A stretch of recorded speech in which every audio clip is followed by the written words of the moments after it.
I'm the founder of Jessica Rice Coaching, where I work with CEOs, founders, business owners, providing executive coaching and strategic branding. So, if you have ever found yourself in a situation where maybe you've fallen into the yes trap, I know many of us fall into this trap and we really don't know sometimes what to do about it, or we find ourselves continually in this loop, this cycle where we just keep adding more and more and more to your plate. And at some point, most leaders do find themselves in this spot, whether you're a CEO at the top of a company or you're somewhere in the middle. Most leaders that I work with find themselves in an endless loop of meetings and tasks and decision making and negotiations that they are feeling obligated to, and maybe you are. But I'd like for this to be an empowered session where you are walking away thinking about, if you know that this yes is moving the needle forward, then it's an empowered yes. And if it's something that you're saying yes to because you feel obligated, because you feel like you have to, then I challenge you to ask yourself, is it a yes because it will move the business forward? Is it a yes because it will be a strategic partnership that is a good decision?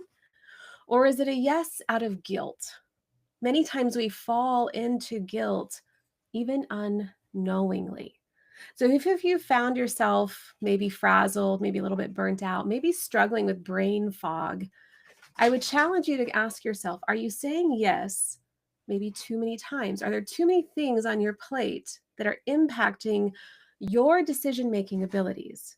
Now, if you're the founder of a company or a CEO or a business owner, your ability to make sound decisions is critical. You're a part of negotiations. You have the vision to see through the direction of the company. And so every decision that you're making counts. We have to be able to have intentionality. We have to be able to have clarity. We have to understand that the decisions that we make have an incredible amount of weight behind them. What can start to happen if we're saying yes too many times is that we don't have that clarity. We're not making sound decisions. And sometimes we're ending up in bad deals, bad partnerships, things that aren't serving us or moving the company forward. When we overcommit, naturally we're going to have less clarity. But this is where you need to have peak levels of operation that you can find yourself in each and every day. So, what can we do about that? Well, I want you to think about it in this way. When we say yes to too many things, it's often because we're not placing enough value on ourselves to say no. And I really want you to think about that. Are you placing enough value on yourself or in yourself to say no? Now, you might be thinking, well, that's easier said than done. Saying no doesn't always work. It's not always that easy. And you're right, it isn't. But if we're not owning our value, if we're not owning our worth, what we bring to the table, what we strategically are operating in our zone of genius, putting our best foot forward and making sound decisions, then we can find ourselves in an endless loop of seeking, of people pleasing, of looking for our value in the wrong places. When we're operating at this high level, it's not in the outcome, it's not necessarily in what we can produce, it's how we can make decisions that can move everyone forward. And if we're not able to do that because we've said yes to too many things, then we need to take a step back and start thinking about where we can have greater clarity, how we can start to strip away the things that may not be fully necessary in our lives. There's a book that Greg McKeown wrote called Essentialism that talks just about this. Not every meeting is necessary. Not every partnership, not every relationship, not every new project. And we start chasing those shiny things sometimes, new technologies, feeling like we're falling further and further and further behind because we're not valuing ourselves, we're not valuing our company, we're not valuing the contributions that are coming forth. And so we're operating out of a place of frantic behavior, of this kind of frenetic energy that's not really helpful. It's not really helpful for clarity. So sometimes we have to be able to step back so that we can lean in. Now, there's a lot of frameworks out here that help us to think about how do we make decisions in the face of ambiguity, whether it's Dave Snowden's Kinefin, whether it's the VUCA framework. Many times as leaders, we're having to operate from a place of ambiguity, but how can you help yourself to create decisions, to make decisions that are beneficial for everyone, that are beneficial to you? And I call these types of decisions making a good yes. A good yes is something where you know that this yes is moving the needle. This yes is going to help you in some sort of way, but not because it's frantic, not because you're in a place of seeking validation or trying to try something new because you're worried or there's a place of anxiety that you're coming from. It's a healthy yes. Healthy yeses can move more needles forward than bad yeses. So I want you to consider, what is a bad yes that you have maybe made recently? And how could you have instead made a good no? What's a good no? A good no is a healthy no. It's where you understand that there needs to be some boundaries that you are setting for yourself, that you're setting for your company, you're setting for relationships.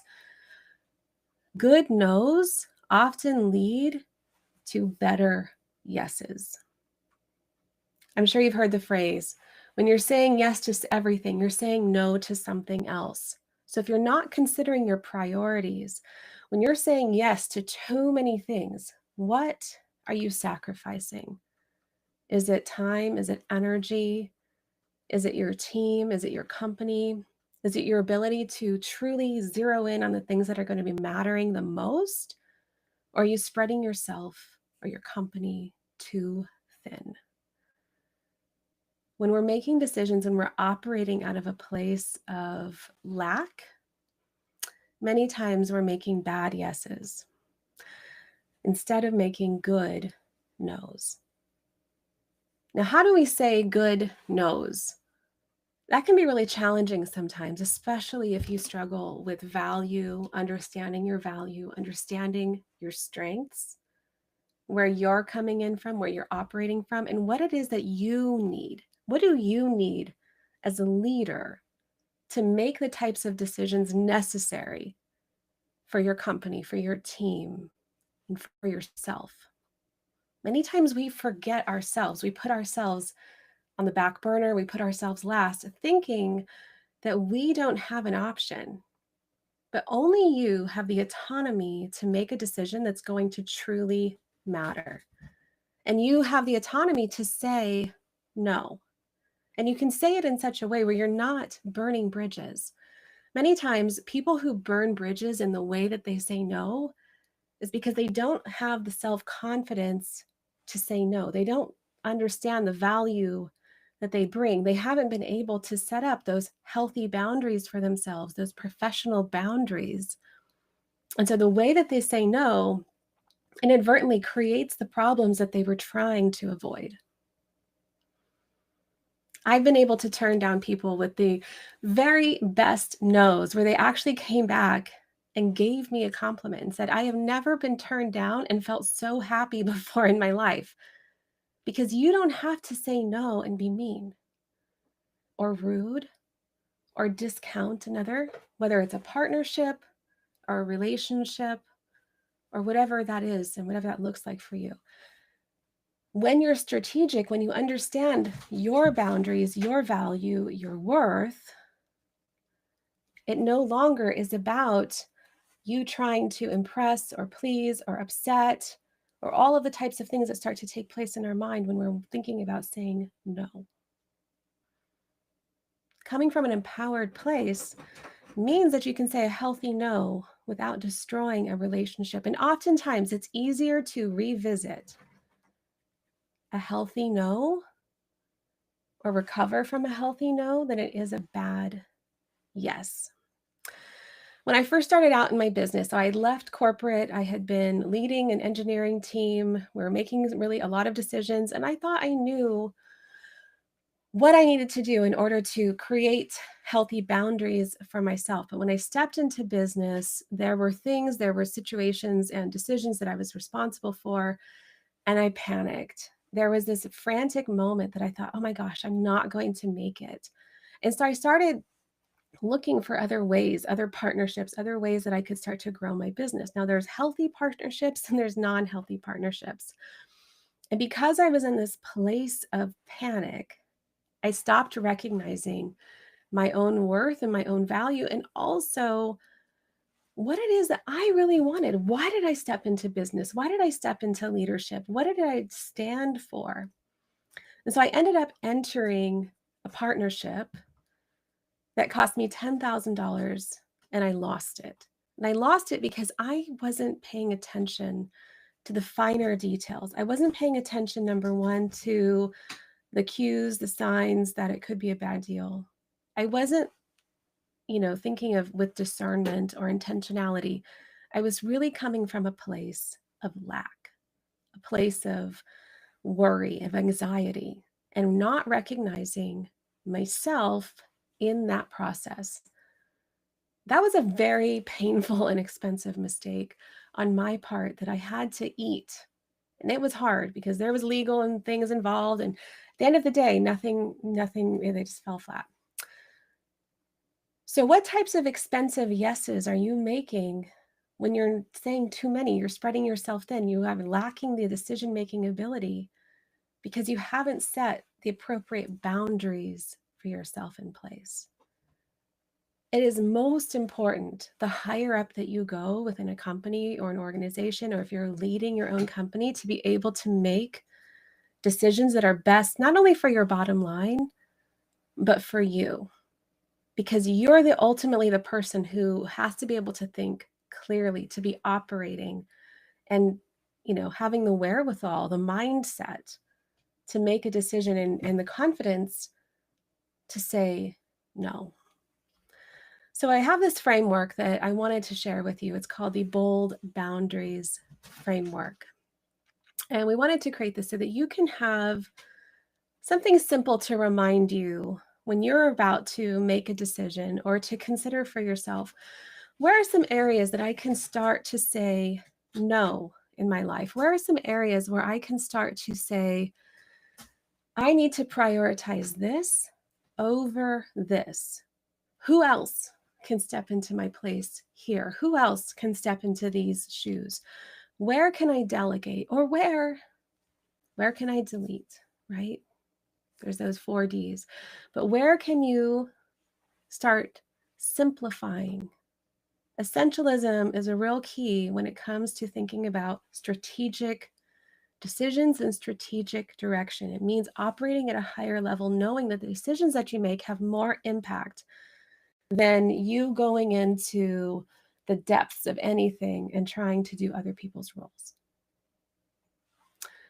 So the first part is B. B stands for building your non-negotiables. This is where you understand your foundation. Confidence breeds clarity. And when you understand how you can fit yourself, we're not coming from a place of lack. When I'm working with leaders, we're oftentimes starting with what their natural strengths are, and we'll do an assessment. And they may have done 50 different assessments already by this time, and sometimes it's confirmation. Why do we do this? Because we need to remind ourselves of what we bring, where we operate at our peak levels, where are we at our best.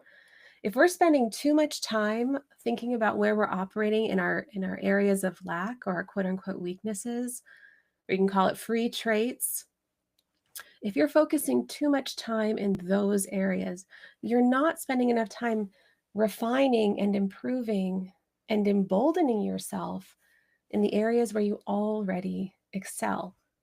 What's a better use of your time and energy? Is it pouring into things that you don't operate well in, or really pouring all of yourself into the areas that you operate well and considering who else Or how else? Or what other solutions can you come up with to fill that gap? Many times we're trying to do it all on our own or ourselves, or we're worried.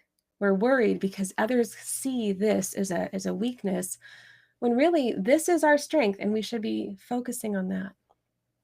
So this goes back to really owning yourself, your identity, your core values, your strengths. And when you own this, it's a lot easier to say, well, this isn't for me, this isn't my strength, or I might need someone else to come in here.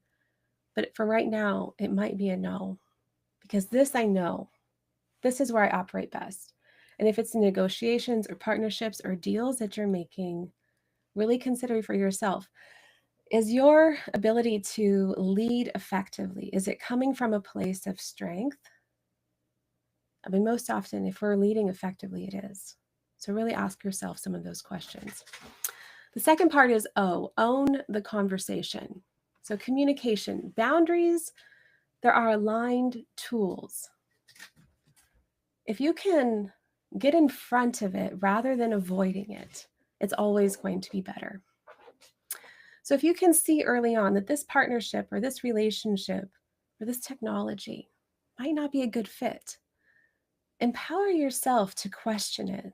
Empower yourself to take a step back, because not everything needs to happen at once. And sometimes they're not the right fit for the organization that we're in. Sometimes this relationship may not be, our directions are not quite aligned. And it's okay. There's nothing wrong with that. We don't have to take a no as a rejection. It's simply not a right fit for right now. You can always come back later if you need to, but empower yourself to say no so that you can be focusing on the right things at the right time. Leveraging is L, leveraging your leadership energy. This is what I mean by thinking about your energy economy. If you're drained, if you're not doing the things that you need because you are overcommitting yourself, then you're not restful. Maybe you're not taking care of your health. Maybe your mind isn't operating the way it needs to. You need to be able to be mindful of where you're pouring yourself into and how it's impacting the rest of your decision making, the rest of your output, all of the other things that you're responsible for. Not every meeting is crucial. I have many leaders who start to discover that they can actually say no to certain meetings because it's not moving the needle on the greatest priorities that they have in their leadership. And sometimes it even opens up opportunities for other members to grow in their place, to grow within the organization or learn key bits of knowledge or information that they're no longer hoarding. It's not always a negative thing. And it also means that you can be more deliberate with how you spend your time. There is something magical about being deliberate with the decisions that we make, which goes into the last piece in bold, which is D. Decide and adjust with intention. When you're intentional in your decision making, whether you feel like you have to or not, when you own it, you are more empowered. You are less a victim of circumstance.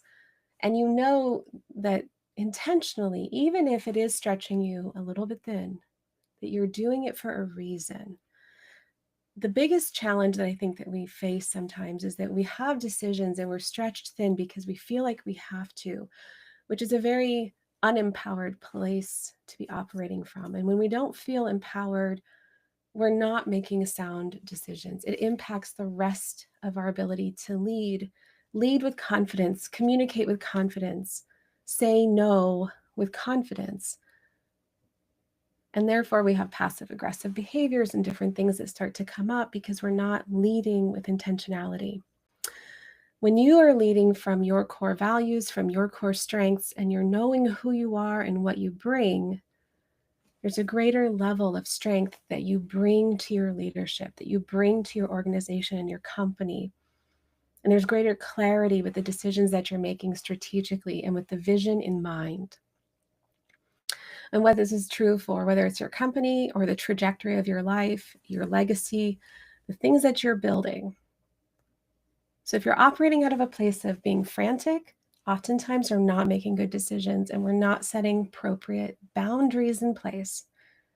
And if we're operating out of a place of empowerment, because we're leveraging our bold selves, then we're going to ultimately be much more effective as leaders.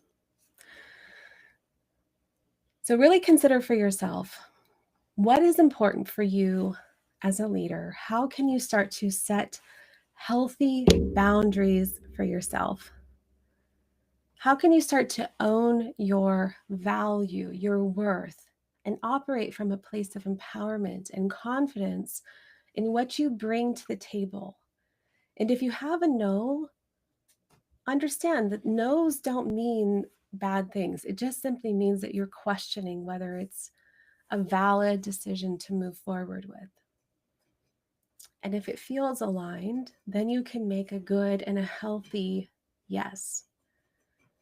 If you feel like you would like some more support, or maybe you're looking for a greater community to help support you in developing your leadership and developing your leadership brand and how you show up with greater confidence and clarity, then I'd love to invite you to our Powerhouse Legacy Collective. It's an internal community that has different founders, VPs, directors, business owners who come together, and we're there to grow and enhance our leadership. Now go ahead and I'll share my screen for a minute just so you can see a little peek on the inside, because sometimes I feel like it helps to just get a taste of what it is that that you're looking at. So this is the inside of the community.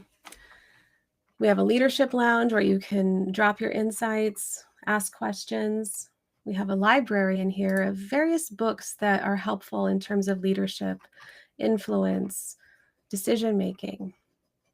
We have weekly calls where we talk about momentum strategies, master trainings, and then we have recordings of that. This is last month's theme was the art of storytelling for influence and leadership. We have a hub of more training and resources. There's a quiz on developing your brand, or I'm sorry, a little course and quiz, assessments, workbooks, trainings.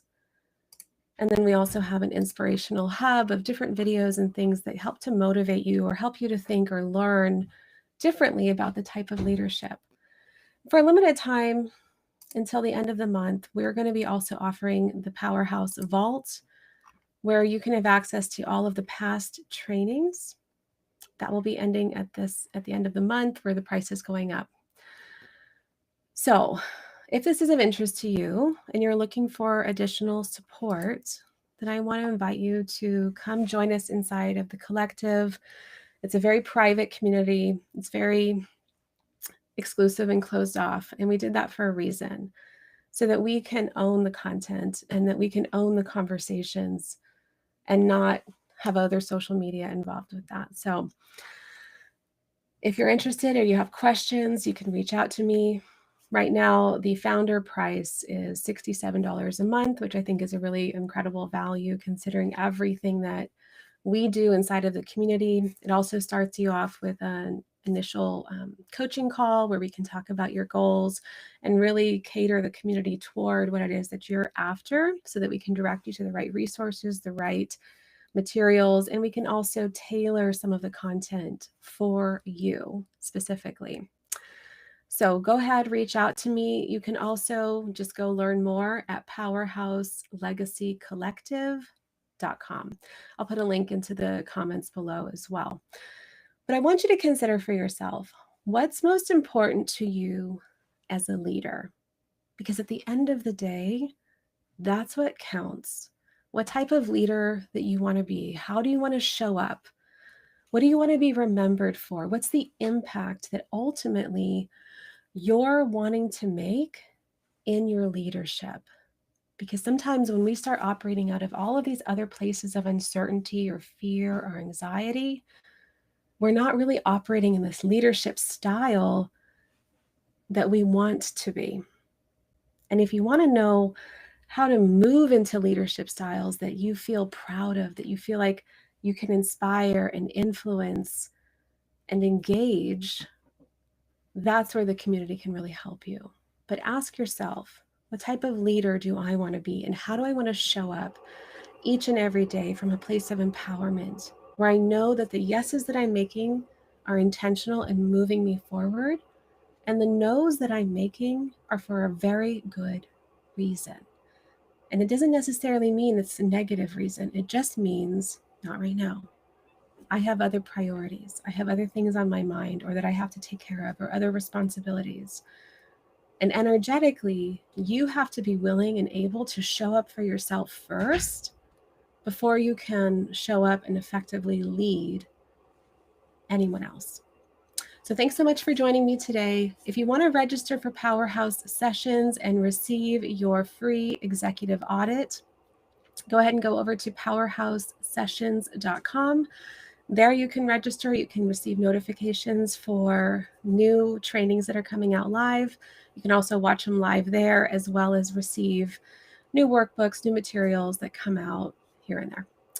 All right, so thank you so much for joining me. I'd love to hear into the comments, what sparks some different ideas for you? How have yeses sometimes led to negative outcomes? And what are you going to do? What's the first thing you're going to do to lead from an empowered place where you have healthy boundaries in place for yourself? All right, thanks so much for joining me. Enjoy the rest of your day.